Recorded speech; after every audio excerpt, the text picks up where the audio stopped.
नमस्कार मंडळी, आज बघूया मटार आणि डाळीची मस्त खिचडी। यासाठी लागणारं साहित्य एक ग्लासभर मी तांदूळ घेतलेले आहेत, ते स्वच्छ धुवून घेतलेत आणि पाणी काढून घेतलेले आहे।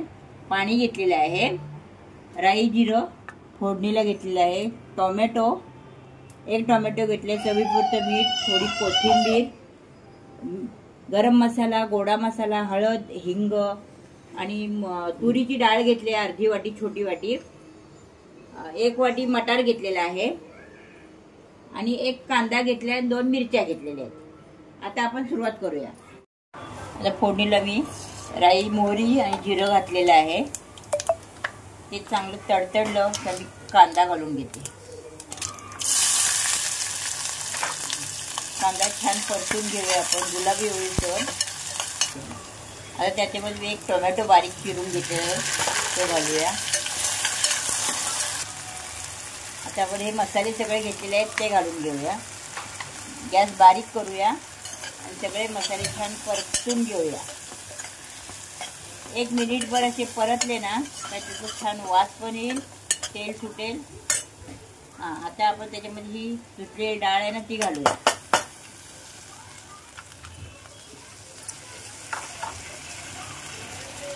मटार घालूया।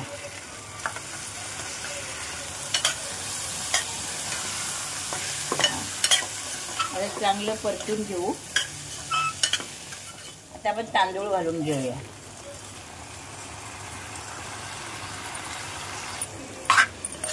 तांदूळ घालून असे एक जीव होईचं चांगलं परतून घ्यायचं। असं मसाले सगळे भाताला लागायला पाहिजेत तांदळाला। आणि मीठ घालू, हे मी चवीपुरतं मीठ घेतलेलं आहे ते घालू आणि थोडी वाफ येऊन देऊ आपण। वाफ येण्यासाठी मी ठेवलेलं आहे कुकरचं झाकण, एक 5 मिनिटं वाफ घेऊया आपण।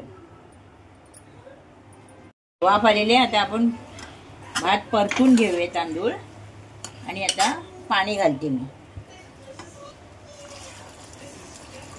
खिचडी जरा ना मऊ छान लागते। मी वरून कोथिंबीर घालते आणि याला 3 ते 4 शिट्या करून घेऊया, कारण मटार डाळ आहे ना। 4 शिट्या घेऊ। खिचडी झाली आहे, आपण गॅस बंद केलाय, बघूया। ही आपली खिचडी तयार आहे। आता मी तुम्हाला सर्व करून दाखवते। ही आपली मटार आणि डाळीची खिचडी रेडी आहे। नक्की ट्राय करून बघा ही रेसिपी। व्हिडिओ आवडल्यास लाईक करा, शेअर करा आणि सबस्क्राईब करा स्नेहाज मेन्यूला। थँक्यू।